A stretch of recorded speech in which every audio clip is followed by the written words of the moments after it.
తుఫాను ఆగినప్పుడే మన విశ్వాసం కాదు, అన్ని అనుకూలంగా ఉన్నప్పుడే విశ్వాసం కాదు. విశ్వాసం అనగా ఏంటో తెలుసా? ఆ యొక్క బాంబ్స్ పడుతున్నప్పుడు కూడా మన విశ్వాసము కనపరచబడుతుంది. నీ యొక్క విశ్వాసము ఉద్యోగం నిలకడగా ఉంటేనే ఉందా, లేకపోతే ప్రతికూల పరిస్థితుల్లో కూడా నీ యొక్క విశ్వాసము కనబడుతుందా? నీవు ఒంటరిగా ఉన్నానని చెప్పి నీవు అనుకునేటువంటి సమయాల్లో కూడా దేవుడు నీ ప్రక్కనే ఆయన నిలబడి ఉంటాడు అనేటువంటి సంఘటన, యుద్ధాలు మన యొక్క దేశాన్ని కుదుపుతుందేమో, కానీ దేవుని యందు మన యొక్క విశ్వాసము ఏ బాంబు, ఏ సమాచారం కూడా కుదిపి వేయలేదు. నీవు ఆ యొక్క పోరాటంలో నీవు మాత్రమే ఉన్నావు అనుకుంటున్నావేమో, కానీ దేవుడు అంటున్నాడు, నేను ఆ యొక్క ఒంటరితనంలో నేను నీకు తోడై ఉన్నాను. ఆ యొక్క యుద్ధ భూమిలో నేను నీకు తోడై ఉన్నాను. ఆ యొక్క ప్రతికూల సమయంలో నేను నీకు తోడై ఉన్నాను. ఈరోజు నీవు దేవుని యందు నీ యొక్క విశ్వాసము బలపరచబడుతుందా, క్షీణించిపోతుందా? ప్రతికూల సమయంలో మన యొక్క విశ్వాసము బలపరచబడాలి. మనందరము ఈ యొక్క ఎటువంటి పరిస్థితుల్లో ఉన్నామంటే ప్రతికూలమైనటువంటి పరిస్థితుల్లోనే మనము ఉన్నట్టు మనం గ్రహిస్తూ ఉంటాం. ఈ యొక్క ప్రతికూల పరిస్థితి అనగా ఏంటి అంటే, it is a time of war. మనందరూ కూడా యుద్ధ సమయాల్లో ఉన్నాం. అసలు ఇంకా మనము జరిగినటువంటి ఆ యొక్క మన భారతదేశానికి పాకిస్తాన్కి జరిగినటువంటి ఆ యొక్క చిన్న యుద్ధం నుండే మనం ఇంకా కోలుకోలేదు, కానీ వెంటనే ఇంకొక యుద్ధం వచ్చింది. And this is a big war. ఆ ఇరాన్లో జరుగుతున్నటువంటి యుద్ధము, దానివల్ల చాలామంది ఎఫెక్ట్ అవుతున్నారు. మనకి డైరెక్ట్గానో ఇండైరెక్ట్గానో మనందరం ఎఫెక్ట్ అవుతున్నాం. ఉదాహరణకి నిన్న ఇక్కడ వాలంటీర్స్ ది ఫీమేల్, అంటే ఓన్లీ గర్ల్స్కి మాత్రమే ఒక చక్కటి మీటింగ్ జరిగింది. మీటింగ్ జరిగితే అక్కడ నేను తెలుసుకున్నటువంటి విషయం ఏంటంటే, చాలామందికి హాస్టల్స్లో ఇప్పుడు బ్రేక్ఫాస్ట్ దొరకట్లేదంట, ఇడ్లీలు దొరకట్లేదు, దోశలు దొరకట్లేదు, బోండాలు దొరకట్లేదని చూస్తూ ఉంటున్నాము. That's a real thing. So ఎందుకు దొరకట్లేదు అంటే, అక్కడెక్కడో యుద్ధం జరుగుతున్నందుకు ఇక్కడ మనకు దోశ దొరకట్లేదు. I understanding. సో దాని అర్థం ఏంటంటే, everything is related in this world. ప్రతిదీ కూడా రిలేట్ అయ్యి ఉంది. గ్యాస్ సిలిండర్స్ దొరకట్లేదు, అందువలన దొరకట్లేదు. మరి గ్యాస్ ఎక్కడి నుండి వస్తుందంటే ఇరాన్ నుండి వస్తుంది. ద పాయింట్ ఈజ్, ఇటువంటి పరిస్థితులు ముందుగానే ఉంటాయని యేసు ప్రభు చెప్పాడు. కాబట్టి ఇలాగ జరుగుతుందని యేసయ్య ముందుగానే చెప్పాడు. This is the thing that we need to understand. ఊరికినే జరగట్లేదండి, ఇది అనుకోకుండా జరగట్లేదు, ఏదో యాక్సిడెంటల్గా జరగట్లేదు. ఉదాహరణకి మన మత్తయి సువార్త 24వ అధ్యాయము 6-7 వచనాలు చూసినట్లయితే ఎలా ఉంటుంది? మరియు మీరు యుద్ధములు గూర్చియు యుద్ధ సమాచారములు గూర్చియు వినబోదురు, మీరు కలవరపడకుండా చూచుకొనిడి. ఇవి జరగవలసి ఉన్నవి కానీ అంతము వెంటనే రాదు. 7వ వచనం చూద్దాము. జనము మీదకి జనము, రాజ్యము మీదకి రాజ్యము లేచును, అక్కడక్కడ కరువులను భూకంపములను కలుగును అనేటువంటి మాట మనం చూస్తున్నాం. The point I'm trying to teach you is, Yesu Prabhu ఇటువంటి పరిస్థితులు ఉంటాయని ముందుగానే చెప్తున్నాడు. ఇలాగా మీకు దోశ దొరకదని ముందే చెప్పాడు, మనకి ప్రతికూల పరిస్థితులు వస్తాయని ముందే చెప్పాడు.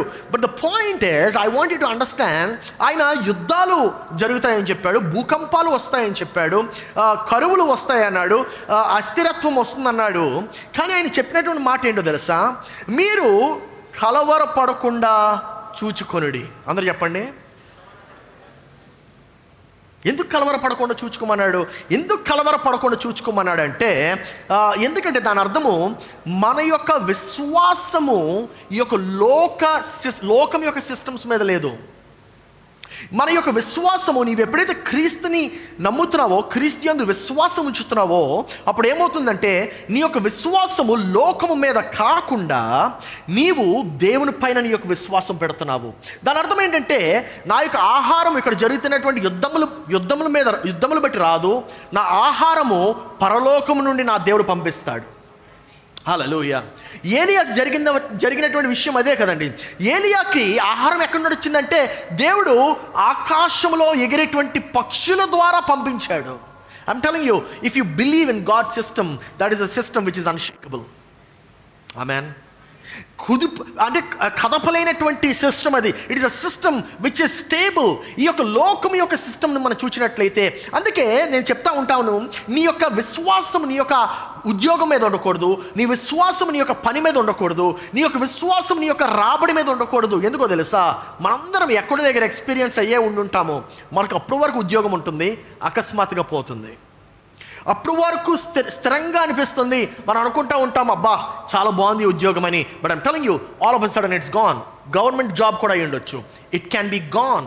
You can be suspended.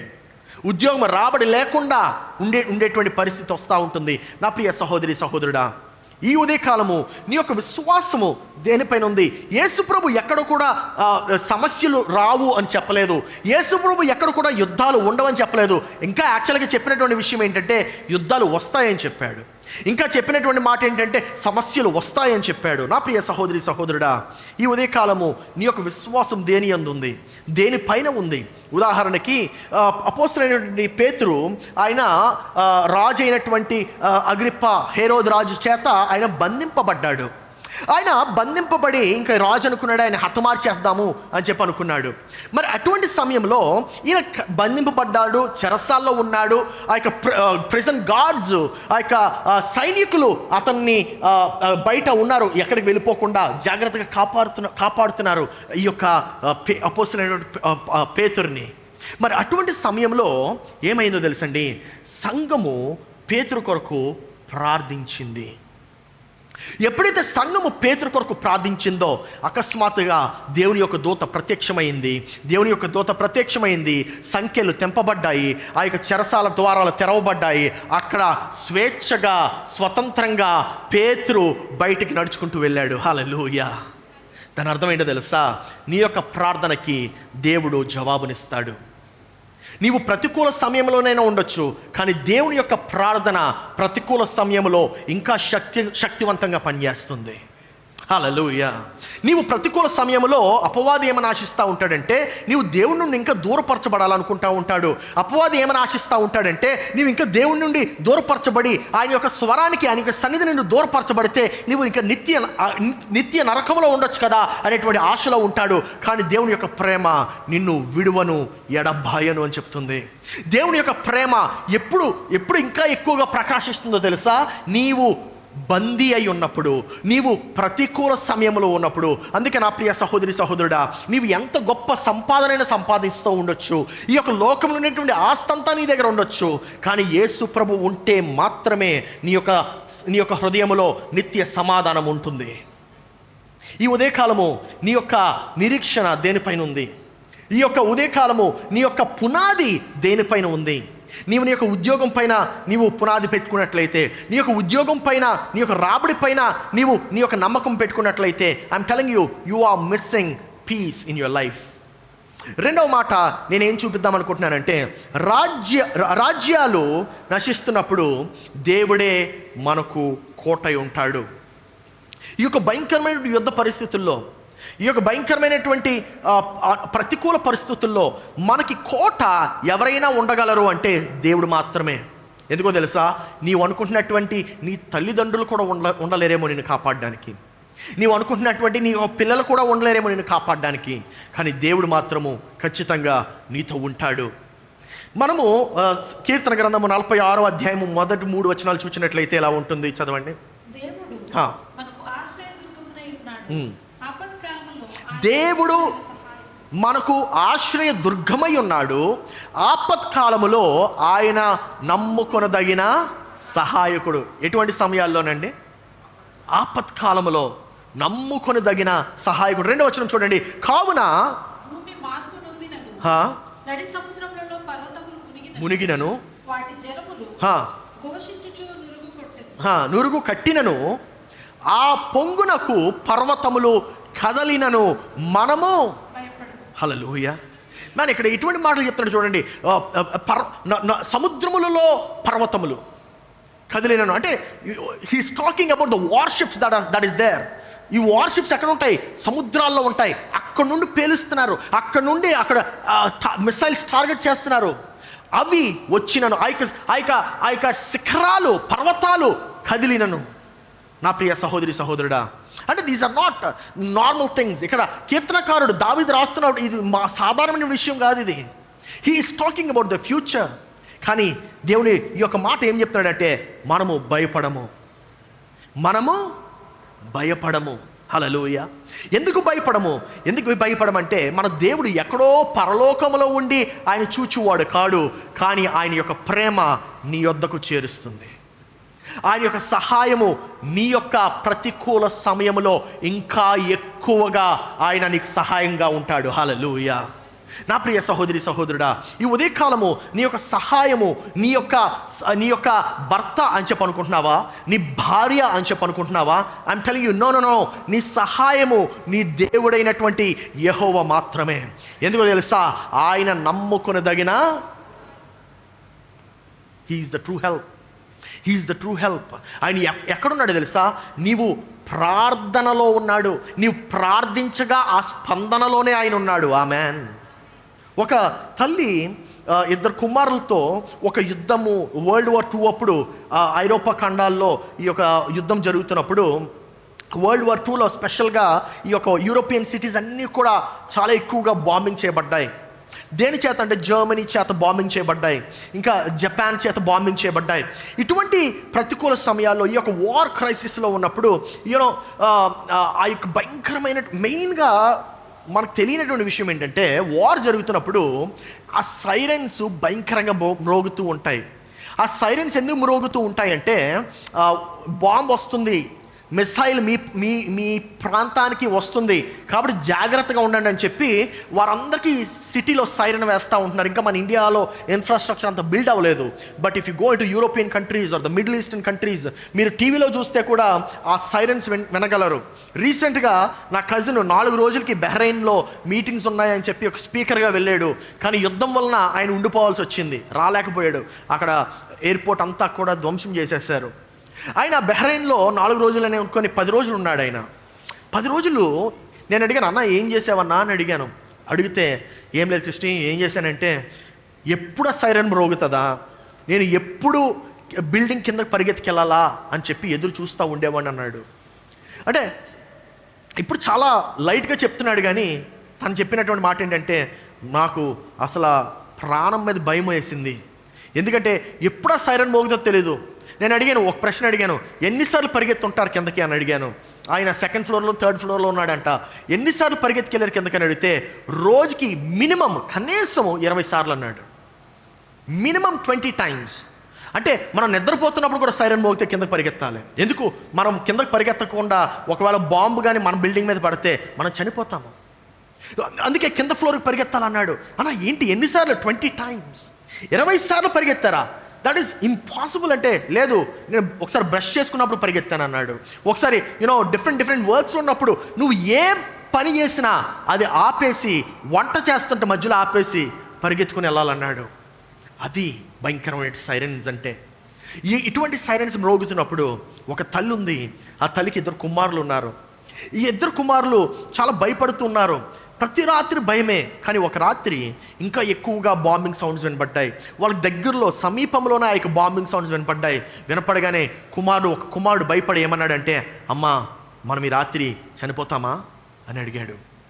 ఈ రాత్రి మనం చనిపోతామా అని అడిగాడు.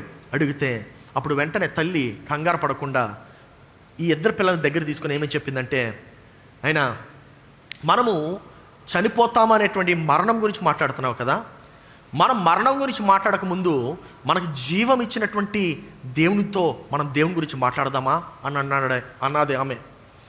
అలాగని ఇద్దరిని దగ్గరికి తీసుకొని ఆ రాత్రి ఏమని ప్రార్థన చేసిందంటే, ప్రభువా ఒకవేళ మేము బ్రతుకున్నట్లయితే నీ కొరకే బ్రతుకుంటాము, ఒకవేళ చనిపోయినట్లయితే నీ సొంతమే మేము అవుతాము, నీ దగ్గరికే మేము వస్తామని చెప్పి ఈ 2 పిల్లలకి ఆ ప్రార్థనలో ఉంచి నెమ్మదిగా పడుకోబెట్టింది. ఆ రాత్రి చాలా భయంకరమైన సైలెన్స్, భయంకరమైనటువంటి శబ్దాలు. ఎలాగోలా నెమ్మదిగా పడుకున్నారు. ఉదయం లేచి చూసేసరికి ఆ యొక్క ప్రాంతంలో వీరి గృహం ఒక్కటి మాత్రమే ఉంది.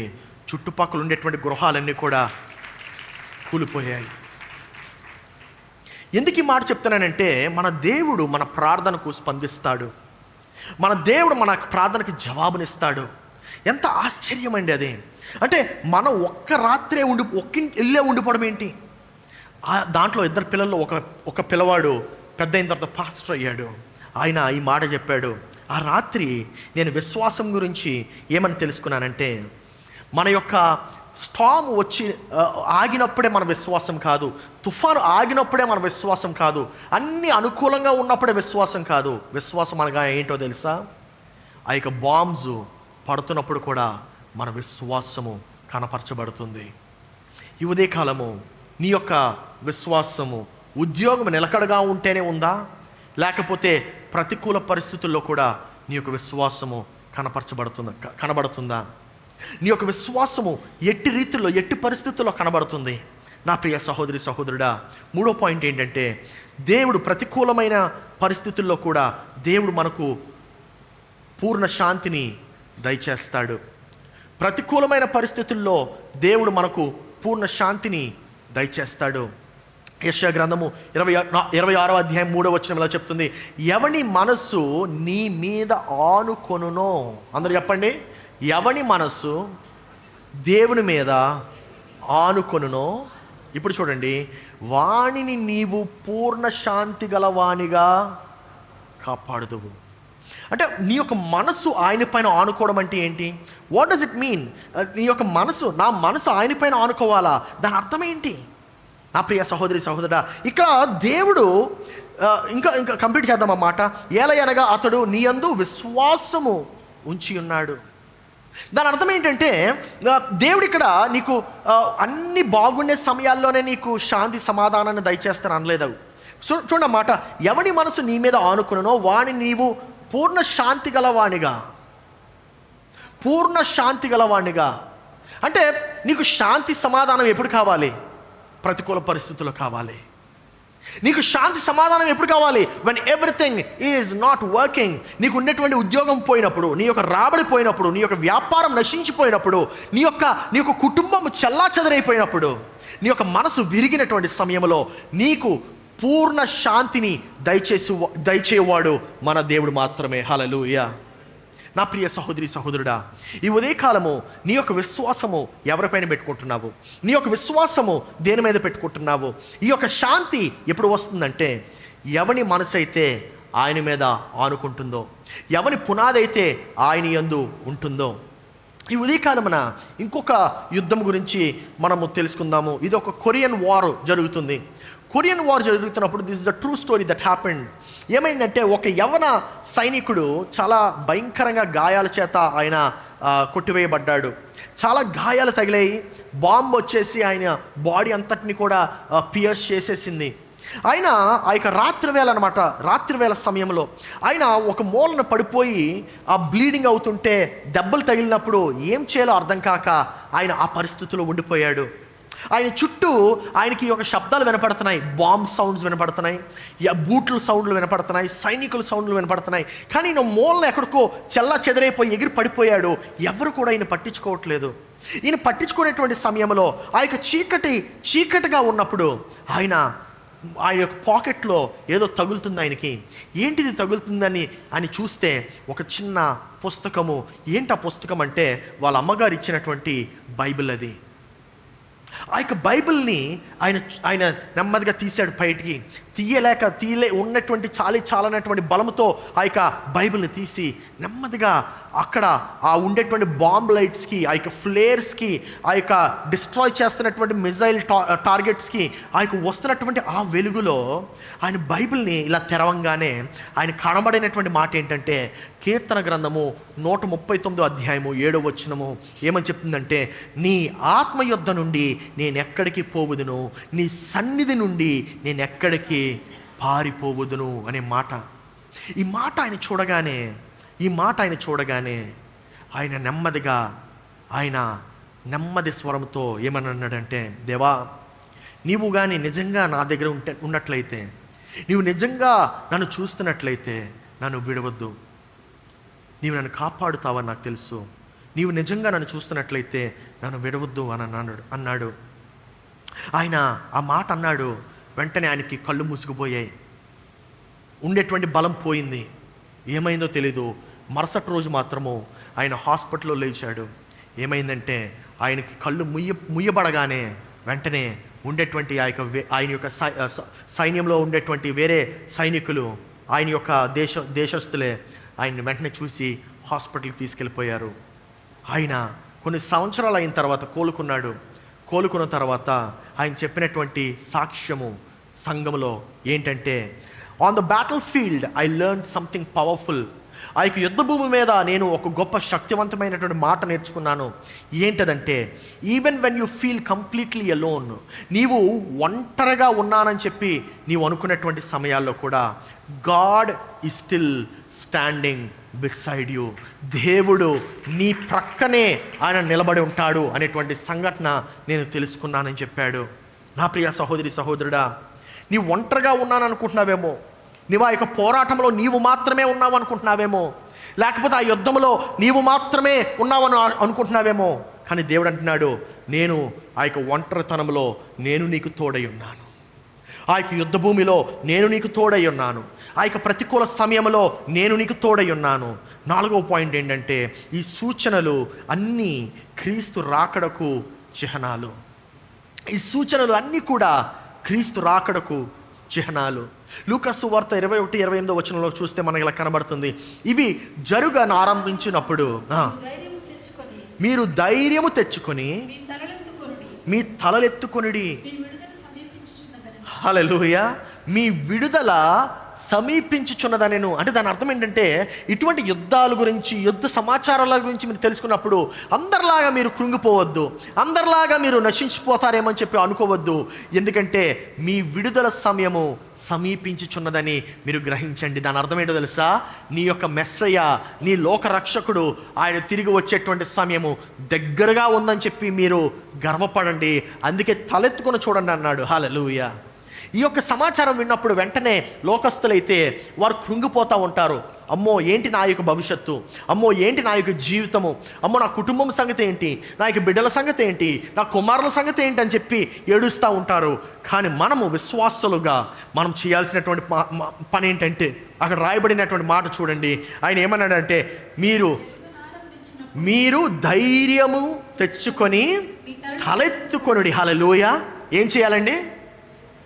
అందరు చెప్పండి, తలెత్తుకొనుడి. అంతేగాని తలదించుకోకూడదు. ఆమేన్. ఎందుకంటే నిన్ను రక్షించేవాడు. ఈవెన్ ఇజ్రాయెల్ ప్రైమ్ మినిస్టర్ కూడా, నెతన్యాహు గారు కూడా చెప్పినటువంటి మాట ఇదే.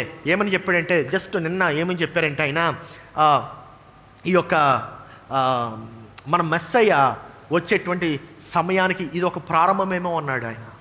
నా ప్రియ సహోదరి సహోదరుడా, నీ యొక్క లోకరక్షకుడు రానోయినటువంటి సమయము చాలా సమీపంలో ఉంది. నీవు ఇంకా రక్షణ పొందకపోయినట్లయితే నీవు రక్షణ పొందేటువంటి సమయము చాలా దగ్గరలో ఉంది. అందుకే మనం ఈ యొక్క ఈస్టర్ ఉదయకాలంన మనం early morning sunrise service జరుగుతుంది. కానీ దానికన్నా ముందు what we're going to have a baptismal service. మనకి బ్యాప్టిజం సర్వీస్ జరగబోతుంది. ఈ యొక్క ఈస్టర్ రోజున ఎవరెవరైతే దేవుని నమ్ముకొని దేవుని యందు విశ్వాసం ఉంచి మీరు బాప్తిజం తీసుకోవాలని చెప్పి ఆశపడుతున్నారో, మీ యొక్క పేరును బయటికి వెళ్తున్నప్పుడు మీరు నమోదు చేసుకోనండి. ఎందుకంటే దానికి మేము క్లాసెస్ పెడుతున్నాము. సో ఆ క్లాసెస్కి మీరు హాజరు అవ్వాల్సిందిగా ఉంటుంది. యేసయ్య ఆయన తిరిగి వస్తున్నాడు. ఆయన చెప్పినటువంటి మాట అది, నేను మరలా వస్తానన్నాడు. నా ప్రియ సహోదరి సహోదరుడా, మనము ఈ యొక్క డేంజరస్ వార్ టైమ్స్లో ఉన్నప్పుడు, ఈ యొక్క భయంకరమైనటువంటి యుద్ధ సమయాల్లో ఉన్నప్పుడు, ఈ యొక్క ప్రతికూలమైనటువంటి సమయాల్లో ఉన్నప్పుడు మనము ఆలోచిస్తుందల్లా ఏంటి నా భవిష్యత్తు అని. ఒక మిషనరీ ఫ్యామిలీ ఇలాగే ఈ యొక్క వార్ జోన్లో ఉండి వాళ్ళ చుట్టూ కూడా ఎప్పుడు కూడా బాంబ్స్ పడతానే ఉంటున్నాయి. ఎక్కడ చూసినా బాంబ్స్ పడతానే ఉన్నాయి. ఆ బాంబ్స్ పడుతున్నప్పుడు పిల్లలు చాలా కంగారు పడుతున్నారని చెప్పి వెంటనే తండ్రి ఆ యొక్క పిల్లలందరినీ దగ్గర చేర్చుకొని ఆయన చెప్పినటువంటి మాట ఏంటంటే, మనము అన్నీ కోల్పోవచ్చు, మన యొక్క ఇల్లు కోల్పోవచ్చు, మన యొక్క కుటుంబాన్ని కోల్పోవచ్చు, అన్నీ కోల్పోవచ్చు. కానీ మీకు విషయం చెప్పనా అన్నాడు. ఏంటి నాన్న అని పిల్లలు అడగగానే తండ్రి చెప్పినటువంటి మాట, ఈ యొక్క లోకము మన యొక్క గృహము కాదు, ఈ యొక్క లోకము మన యొక్క ఇల్లు కాదు. అప్పుడు ఒక చిన్న కూతురు అడిగిన ప్రశ్న, మరి ఎక్కడ మన ఇల్లు అంటే ఆ తండ్రి చెప్పిన సమాధానము, యేసయ్య ఎక్కడుంటే అదే మన ఇల్లు అన్నాడు. హల్లెలూయా. యేసయ్య ఎక్కడ ఉంటే అదే మన ఇల్లు. ఆ రాత్రి ఆ యొక్క కుటుంబము కన్నీటితో ప్రార్థన చేసింది. కానీ వారి యొక్క హృదయాల నిండా యేసయ్య కొరకు మేము యేసయ్య దగ్గర చేరుతాము అనేటువంటి ఒక గొప్ప నిరీక్షణతో నింపబడి ఉంది. ఈ ఉదయకాలము నీ యొక్క హృదయము ఎక్కడుంది? యేసయ్య నీ హృదయంలో ఉన్నాడా? యేసయ్య దగ్గర నీ హృదయం ఉందా? లేకపోతే ఎక్కడ పడితే అక్కడ ఉందా? నా ప్రియ సహోదరి సహోదరుడా, గుర్తుపెట్టుకోనండి, మనము ఎవరికి చెందేవారం అంటే దేవునికి చెందేవారము. మనం దేవుని యొక్క సొత్తు అయి ఉన్నాం. మనం ఈ యొక్క లోకస్తులము కాదు. ఈ యొక్క లోకములో మనం పని చేయడానికి మాత్రమే పంపబడ్డాము. ఈ యొక్క లోకమును జయించడానికి పంపబడ్డాము. కానీ ఈ యొక్క లోకము నుండి నువ్వు రాలేదు, పరలోకం నుండి వచ్చావు. ఆమేన్. అందుకే 5వ పాయింట్ ఏంటంటే నిశ్చలమైన రాజ్య వారసులము. మనము నిశ్చలమైన రాజ్య వారసులము. హెబ్రీయులకు రాసిన పత్రిక 12వ అధ్యాయము 28వ వచనం ఏమని చెప్తుందంటే, చదవండి.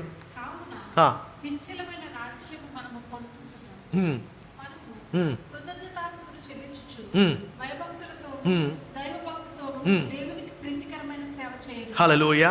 మనము నిశ్చలమైన రాజ్యమును మనము పొందుచున్నాము. నా ప్రియ సహోదరి సహోదరుడా, మనము నిశ్చలమైనటువంటి రాజ్యము అనగా ఏంటంటే శాశ్వతంగా ఉండిపోయే రాజ్యము. ఏదో తాత్కాలికంగా ఉండే రాజ్యం కాదు. ఈ యొక్క రాజ్యంలో మన యొక్క ఎకానమీస్ తాత్కాలికమే, మన యొక్క గవర్నమెంట్స్ తాత్కాలికమే, మన యొక్క సిస్టమ్స్ తాత్కాలికమే, మన యొక్క రాజ్యాలు తాత్కాలికమే, అన్నీ తాత్కాలికమే. కానీ నిశ్చలంగా ఉండేటువంటి రాజ్యం ఏంటో తెలుసా? దేవుని రాజ్యం మాత్రమే. ఆయన యొక్క రాజ్యము నిశ్చలంగా ఉంటుంది. నా ప్రియ సహోదరి సహోదరుడా, ఈ ఉదయ కాలము నీ యొక్క హృదయము దేనిపైన ఆనుకొని ఉంటుంది? నీ యొక్క హృదయము కలవరం పైన ఆనుకొని ఉంటుందా? దేవుని రాజ్యం పైన ఆనుకొని ఉంటుందా? మనం ఈ యొక్క ఒక చిన్న రియల్ ఇలస్ట్రేషన్ ఇంకోటి చూసి I want to close it for today. ఏదంటే ఒక సివిల్ వార్ జరుగుతుంది ఈ యొక్క దేశంలో, రువాండా అనేటువంటి దేశంలో. ఈ యొక్క దేశంలో వైలెన్స్, భయంకరమైనటువంటి భయము అంతా కూడా స్ప్రెడ్ అయిపోయింది. ఒకరిపైన ఒకరు యుద్ధం చేసుకుంటున్నారు, ఒకరిపైన ఒకరు దాడి చేసుకుంటా ఉన్నారు. అక్కడ ఉండేటువంటి సంఘాలన్నీ కూడా మూతవేయబడ్డాయి. ఎందుకంటే ఎప్పుడు ఏమి అటాక్ జరుగుతుందో మనకు తెలియదు కదా అనేటువంటి భయంతో. అటువంటి సమయంలో ఒక చిన్న గ్రామంలో, ఒక చిన్న కుగ్రామంలో, నేను క్రిందటి వారం దాని ముందు వారం వెళ్ళినటువంటి ఒక చిన్న గ్రామం లాంటి ఒక చిన్న గ్రామంలో అక్కడ కొంతమంది విశ్వాసులు ఉన్నారు. అక్కడ విశ్వాసులు ఏమనుకున్నారంటే, సరే ఎవ్వరికి తెలియకుండా మనం రహస్యంగా ఆరాధన చేద్దాము, ఎవరికి కనబడకుండా మనం రహస్యంగా ఆరాధన చేద్దామని చెప్పి వారు ఒక ఆదివారం ఉదయమున అందరు కూడా కలిసి నెమ్మదిగా పాటలు పాడుతున్నారు. నెమ్మదిగా వారు దేవునికి ఆరాధన చేస్తున్నారు. అటువంటి సమయంలో అకస్మాత్తుగా ఒక గన్ ఫైర్ వినపడింది. ఒక గన్ ఫైర్ వినపడగానే వెంటనే మనుషులందరూ కూడా అత్రాకృతం అయిపోయారు. అందరూ కూడా చాలా పానిక్ అయిపోయారు. అమ్మ బాబోయ్ ఏమవుతుంది అని భయపడ్డారు. కానీ దాంట్లో ఉండేటువంటి ఒక ఎల్డరు, ఒక ముసలాయన ఏమన్నాడంటే, మనము వణుకుతూ, ఆయన కూడా భయపడుతూనే ఈ మాట అన్నాడు. ఏమన్నాడంటే, జాగ్రత్త వినండి, ఒకవేళ కానీ మనము ఈరోజు పరిగెడుతున్నట్లయితే మనం జీవితాంతము పరిగెడుతూనే ఉంటాము. కానీ మనం ఈరోజు ఆరాధించినట్లయితే మన యొక్క భయాల నుండి మనము దూరం చేయబడతాము. మన హృదయంలో నుండి మన భయము పారిపోతుంది అన్నాడు. అప్పుడు ఆయన వెంటనే నెమ్మదిగా ఒక పాట పాడడం ప్రారంభించాడు. గ్రేట్ ఈజ్ దై ఫెయిత్ఫుల్నెస్ అనేటువంటి పాట. Great is thy faithfulness O Lord my father అనేటువంటి పాట పాడుతుంటుండగా ఒకరి తర్వాత ఒకరు నెమ్మదిగా మెల్లని స్వరాలతో వారందరూ కూడా ఆ యొక్క పాటలో ఏకీభవించారు. అప్పుడు ఏమైందో తెలుసా? వారి యొక్క హృదయం నుండి భయం పారిపోయింది. వారు పారిపోలేదు కానీ భయం పారిపోయింది. నా ప్రియ సహోదరి సహోదరుడా, దేవుడు నీకు చెప్పేటువంటి మాట ఏంటంటే, నీవు పారిపోవద్దు. నీ హృదయంలో నుండి భయాన్ని పారద్రోలాలి. అది ఎవరి వల్ల పారిపోతుంది? దేని వల్ల పారిపోతుందంటే దేవుని యొక్క రాజ్యము వలన. పాస్టర్ గారు, మరి ఇట్టి రీతిగా ఉంటే నేను ఎలాగా స్పందించాలి? నీకు మిషన్ చెప్పాలి. యుద్ధాలు మన యొక్క దేశాన్ని కుదుపుతుందేమో, బాంబ్స్ సిటీల్ని కుదుపుతుందేమో, కానీ దేవుని యందు మన యొక్క విశ్వాసము ఏ బాంబు, ఏ సమాచారం కూడా కుదిపి వేయలేదు. Hallelujah. That is the faith that we have in our Lord. మరి మనము క్రైస్తవులంగా మనం ఎలా స్పందించాలి? మనం ఎలా స్పందించాలి? దీనికి 3 ఆన్సర్స్ చెప్పి నేను ఈ యొక్క వర్తమానాన్ని ముగిస్తాను. 3 ఆన్సర్స్ ఏంటంటే, మొట్టమొదటిది, మనము ఆత్మీయంగా మెలకువగా ఉండాలి. మనం ఆత్మీయంగా మెలకువగా ఉండాలి. మెలకువగా ఎలా ఉండాలి? రోమిలికి రాసిన పత్రిక 13వ అధ్యాయం 11వ వచనము. మరియు మీరు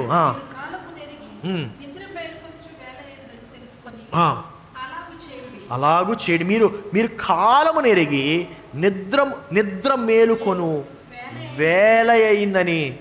అందరు చెప్పండి, నేను తెలుసుకోవాలి. ఏం తెలుసుకోవాలి? ఇంకా చాలు, ఇప్పుడు వరకు ఆత్మీయంగా నీరసంగా ఉన్నావేమో, ఇప్పుడు వరకు ఆత్మీయంగా పడుకున్నావేమో, కానీ ఇప్పుడు నువ్వేం చేయాలో తెలుసా? ఇప్పుడు నువ్వు లేవాలి. హల్లెలూయా. ఏమంటే కోవిడ్ వచ్చినప్పుడు మనందరం కూడా భయపడ్డాం.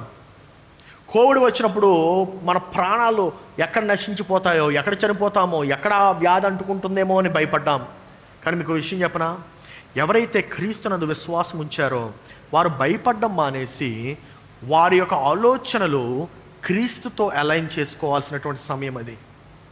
అంటే ప్రతికూల సమయంలో మనం మనం చేయాల్సిన పని భయపడ్డం కాదు.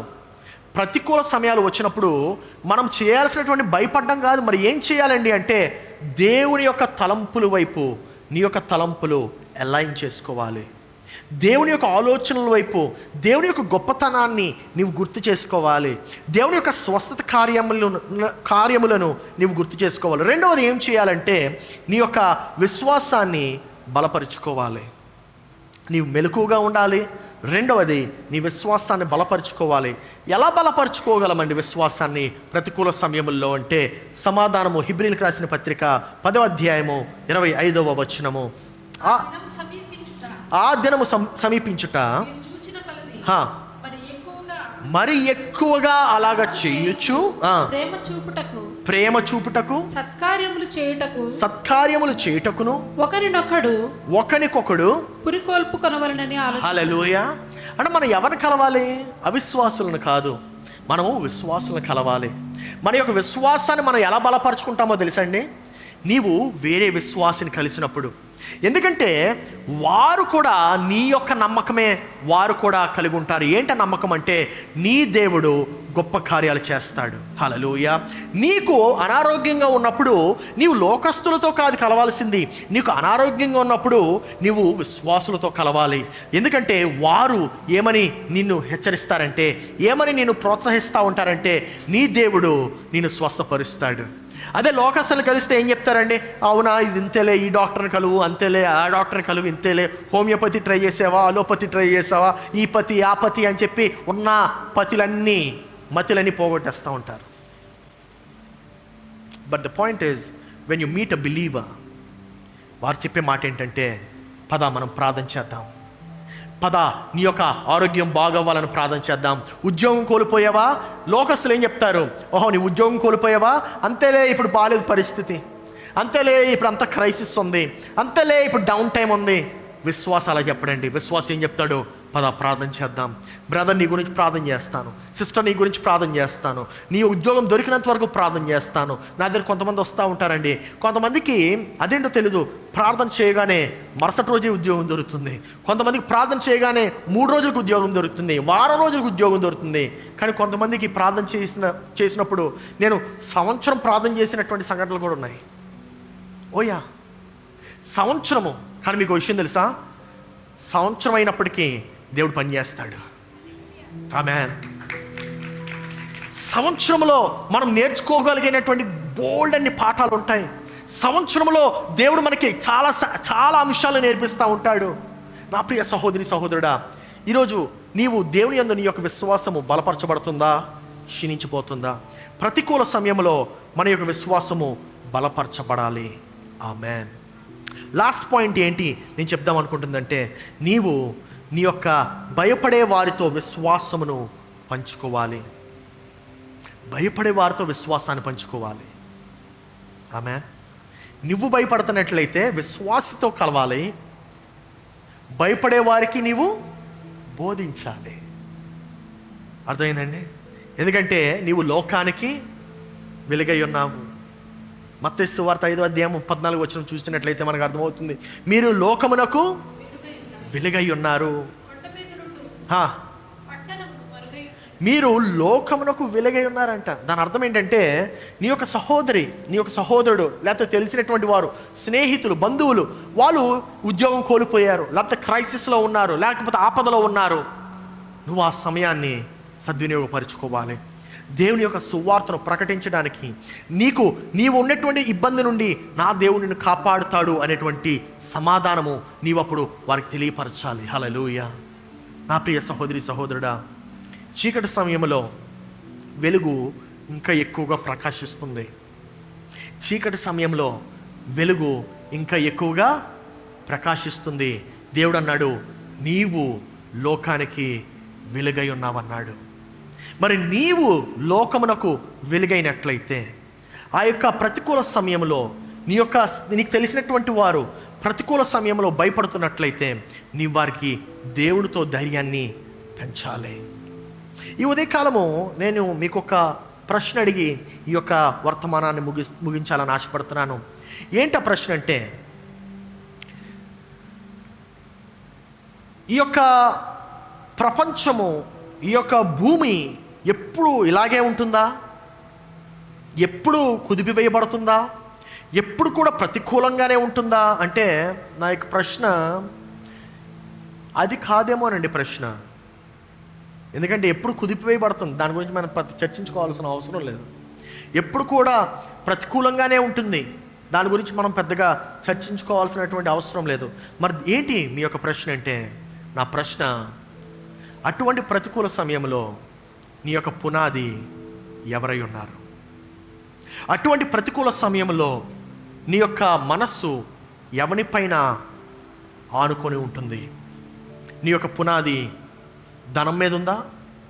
నీ యొక్క పునాది గవర్నమెంట్ పైన ఉందా? లేకపోతే నీ యొక్క పునాది సేఫ్టీ పైన ఉందా? వీటిపైన కానీ ఉన్నట్లయితే నీవు ఖచ్చితంగా భయపడతావు. మరి దేని మీద ఉండాలండి నా పునాది? నీ పునాది నిన్న నేడు ఎన్నడూ మారనటువంటి క్రీస్తు పైన ఉండాలి. హల్లెలూయా. ఎందుకో తెలుసా? ఆయన మాత్రమే నీకు రక్షణ కల్పించగలడు. ఆయన మాత్రమే నిన్ను కాపాడగలడు. ఆయన మాత్రమే నిన్ను లేవనెత్తగలడు. నా ప్రియ సహోదరి సహోదరుడా, ఈ మాట చూపించి ముగిస్తాను. ఏంట మాట అంటే, నీ ప్రతికూల సమయంలో కీర్తన గ్రంథం 46:10 తీసినట్లయితే ఎలా ఉంటుంది? ఊరకుడుండి నేనే దేవుడనని. హల్లెలూయా. ఒకసారి లేచి నిలబడదామా? దేవా, ఈ యొక్క ప్రతికూల సమయంలో, అనుకూలంగా లేనటువంటి సమయంలో, నా యొక్క హృదయము పానిక్ అవుతున్నప్పుడు, నీ దేవుడు నీకు చెప్తున్నటువంటి మాట ఏంటంటే, నీవు ఊరకుండుడి నేనే దేవుడినని తెలుసుకున్నాడు. ఈ మాట ఆయన ఎందుకు చెప్తున్నానంటే, because God wants to heal you. God wants to lead you in the path of peace. యెహోవా నా కాపరి, నాకు లేమి కలుగదు. పచ్చిక గల చోట్ల ఆయన నన్ను పరుండజేయుచున్నాడు. శాంతికరమైన జలముల యొద్ద నాకు సేద తీర్చుచున్నాడు. నెక్స్ట్ ఇంక మీ మాటకి వెళ్ళిపోదామా? గాఢాంధకారపు లోయలలో నేను సంచరించినను ఏ అపాయము. హల్లెలూయా. అంటే దాని అర్థం ఏంటంటే, గాఢాంధకారపు సమయాలు నీకు రావు అని కాదు. గాఢాంధకారపు సమయాలు వచ్చినా సరే ఏ అపాయము నీ యొద్దకు రాదు. ఏ అపాయము నీ యొద్దకు రాదు. నా ప్రియ సహోదరి సహోదరుడా, ఈ ఉదయకాలము నీవు ఎవరి తట్టు చూస్తున్నావు? నీ మనసు ఎవరిపైన ఉంది? యుద్ధాలు రావచ్చు, రాజ్యాల్ని కుదిపివేయచ్చు. యుద్ధాలు రావచ్చు, దేశాల్ని కుదిపివేయచ్చు. కానీ మారనటువంటి వాడు ఒకడే. ఆయన ఎవరంటే, శాంతి సమాధానము దయచేసే యేసయ్య. నా ప్రియ సహోదరి సహోదరుడా, ఈ ఉదయకాలము నీవు కలవరపడుతున్నావేమో. ఈ ఉదయకాలము నీవు అనుకుంటున్నావేమో, ఏంటి నా పరిస్థితి? ఈ ఉదయకాలం నువ్వు అనుకుంటున్నావేమో, నేను అసలు ఉండగలనా? ఈ యొక్క ప్రతి బంధకము నన్ను చాలా బంధిస్తుంది. ప్రతి పాపపు ఆలోచన నన్ను బంధిస్తుంది. ఈ లోకం నిన్ను ఇలాగా ట్రీట్ చేస్తుంది.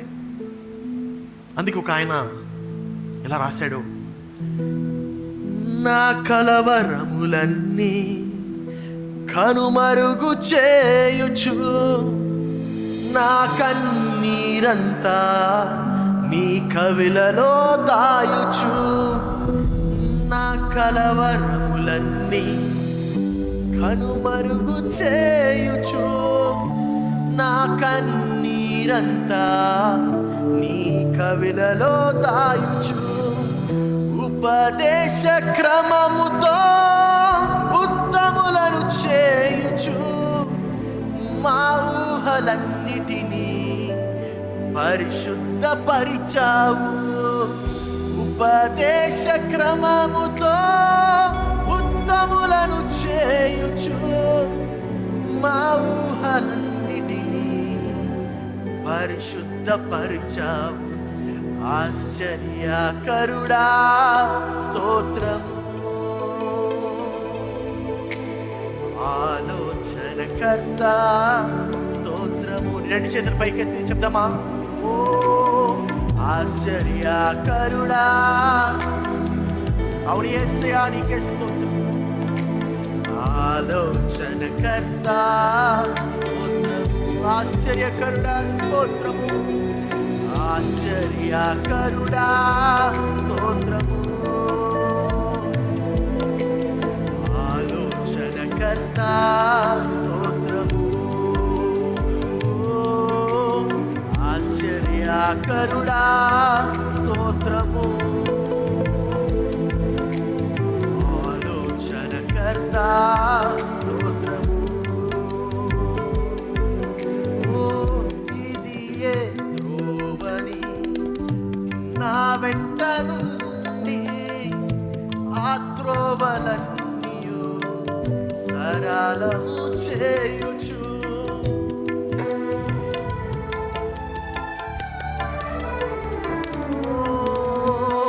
ఇది ఏ త్రోవని నా వెంట నుండి ఆ త్రోవలన్నీయు సరళము చేయుచు, నా ముందు నడచుచు ద్వారములను తెరచుచు నడిపించుచున్నావు సియోను చెంతకు, నా ముందు నడచుచు ద్వారములను తెరచుచు నడిపించుచున్నావు సియోను చెంతకు.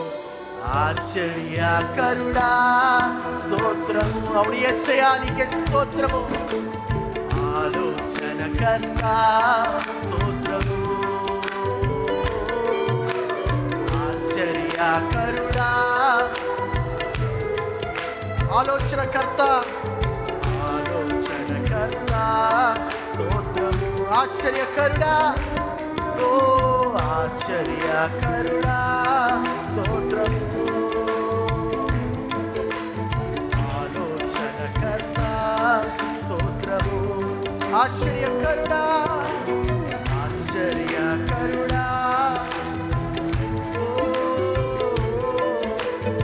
ఆలోచనకర్త స్తోత్రము, ఆశ్చర్యకరుడా స్తోత్రము, ఆశ్చర్యకరుడా స్తోత్రము, ఆలోచనకర్త స్తోత్రము.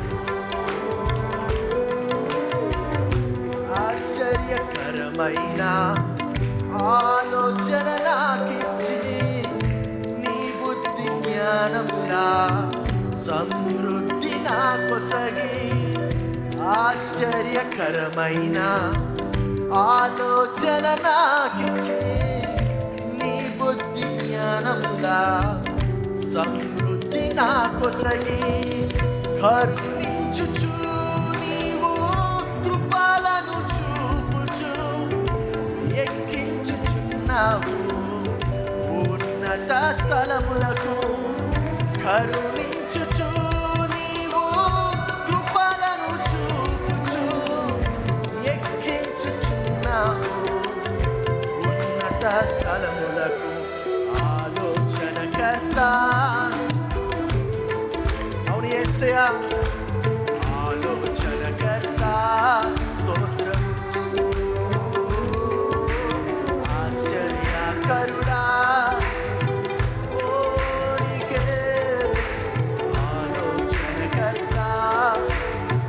ఆశ్చర్యకరుడా స్తోత్రము, ఆశ్చర్యకరుడా ఆలోచనకర్త స్తోత్రము, ఆశ్చర్యకరుడా స్తోత్రము,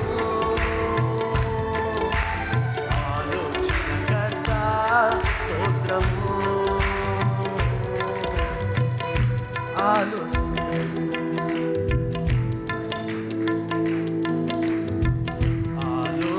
ఆలోచనకర్తవైన నా దేవా, నడిపించుచున్నావు నీదు ఆలోచనతో. ఆలోచనకర్తవైన నా దేవా, నడిపించుచున్నావు నీదు ఆలోచనతో.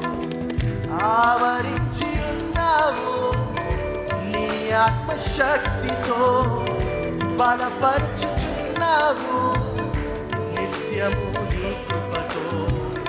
ఆవరించి ఉన్నావు నీ ఆత్మశక్తితో, బలపరుచుచున్నావు నిత్యము. బిగ్గరగా పాడదాము.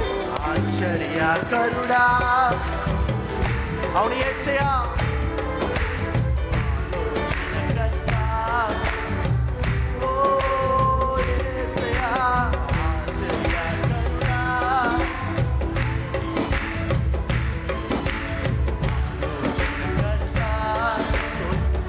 ఆశ్చర్యకరుడా స్తోత్రము, ఆశ్చర్యకరుడా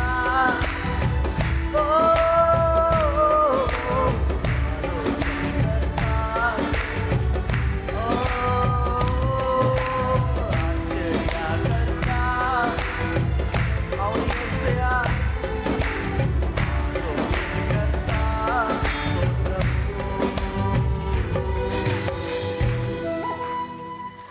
మన యొక్క దేవుడు ఆయన యొక్క క్రియలు చేయటము ఆపడు. ఆయన ఒక కార్యం చేస్తున్నాడంటే దాని వెనక గొప్ప అర్థాన్ని ఆయన కలిగి ఉంటాడు.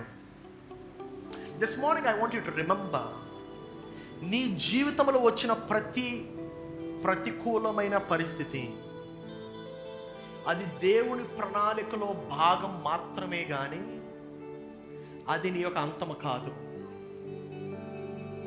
అది నీ యొక్క ముగింపు కాదు. ఈరోజు మనం ఒక సాక్ష్యం కూడా విన్నాం ఒక సిస్టర్ది. ఆమె 2025-4 వచ్చినప్పుడు ఆ సంఘానికి వచ్చిన వెంటనే కొన్ని వారాలకి ఆమె యొక్క ఉద్యోగం కోల్పోయింది. ఆమె ఉద్యోగం అయితే కోల్పోయింది కానీ సిస్టర్ రండి, ఆమె ఉద్యోగం అయితే కోల్పోయింది కానీ ఆమె విశ్వాసాన్ని కోల్పోలేదు. విశ్వాసము ఇంకా బలపరచబడింది. హల్లెలూయా. How long? 1 year? 1 year? Correct 1 year. కరెక్ట్గా 1 year. సంవత్సరం. సాధారణ మనం ఏమనుకుంటాం, అమ్మా నేను ఈ సంఘానికి వెళ్ళాను, ఉద్యోగం పోయింది అంటే ఈ సంఘానికి వెళ్ళకూడదు, ఇక్కడ దేవుడు లేడు, దేవుడు పని చేయడు. I'm telling you, hold on to God. ఆమె సంవత్సరం క్రితము 3 lakhs సంవత్సరం క్రితము 2005వ సంవత్సరంలో 2005వ సంవత్సరం 3 లక్షలు ఆమె ప్యాకేజ్ ఉంటే మన సంఘానికి వచ్చిన వెంటనే ఆమె ఉద్యోగం పోయింది. But she held on to faith. ఉద్యోగం పోయింది కానీ దేవుడు వెనక నుండి పనిచేస్తూనే ఉన్నాడు. ఎందుకో తెలుసా? సంవత్సరం తిరగగానే 3 లక్షల ప్యాకేజ్ 6,30,000 అయింది. హల్లెలూయా, హల్లెలూయా. మనమేమనుకుంటామంటే మనం ఏమనుకుంటామంటే, నేను కష్టపడాలి, నేను ఇది చేయాలి, నేను ఎంతో శ్రమిస్తే కానీ మహా అయితే ఎంత వస్తుందండి? 10% ఇంక్రీజ్, 20%. సూపర్. 3 లక్షలు 10% అంటే ఎంత అండి? 30,000. కానీ నా దేవుడు ఏం చేశాడు తెలుసా? సంవత్సరం కూర్చోబెట్టాడు, 6 లక్షలు, డబల్ కన్నా ఎక్కువ చేశాడు. హల్లెలూయా. నా కలవరములన్నీ కనుమరుగు చేయుచు, నా కన్నీరంతా నీ కవిలలో దాయుచు. నా కలవరములన్నీ, ఏమైనా అవ్వచ్చు నీ కలవరం. ఈ ఉదయం కాలం నీ కలవరం ఏంటి? నీ కలవరం ఏంటి ఈ ఉదయ కాలము? దేవుడు అంటున్నాడు, నీ కలవరమును నేను కనుమరుగు చేస్తానంటాడు. హల్లెలూయా. నా కలవరములన్నీ కనుమరుగు చేయుచు, నా కన్నీరంతా నీ కవిలలో దాయుచు. నా కలవరములన్నీ కనుమరుగు చేయుచు, నా కన్నీరంతా నీ కవిలలో దాయుచు. ఉపదేశ క్రమముతో ఉత్తములను చేయుచు, మా ఊహలన్నిటినీ పరిశుద్ధపరిచావు. ఉపదేశ క్రమముతో ఉత్తములను చేయుచు, మా ఊహలన్నిటినీ పరిశుద్ధపరిచేద్దామా. ఆశ్చర్యకరుడా, ఓ ఆలోచనకర్త, అవును యేసయ్యా. ఆశ్చర్యకరుడా, స్తోత్రం. ఆలోచనకర్త, స్తోత్రము. ప్రభువా, ఈ ఉదయ కాలం నేను సన్నిధిలోకి వస్తున్నాము దేవా. ప్రతి ప్రతికూల సమయాన్ని దేవా, ప్రతి ప్రతికూల సమయమును, ప్రతి ప్రతికూల సంఘటనను దేవా, నీవునైనా ఇట్స్ స్ట్రాటజిక్ ప్లానింగ్ అనేటువంటి విషయాన్ని నైనా మేము మరొకసారి ఉదయకాలము గుర్తు చేసుకుంటున్నాము దేవా. నీ ఉద్దేశంలో భాగమే కానీ హానిపరిచేటువంటి కాదు.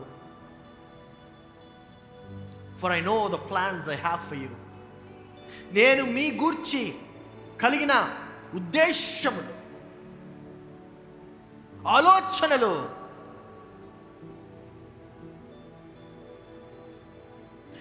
those plans are not to harm you. మిమ్మల్ని హానిపరిచే ఆలోచనలు కాదు, కానీ మిమ్మల్ని లేవనెత్తేవి, మిమ్మల్ని బలపరిచేవి.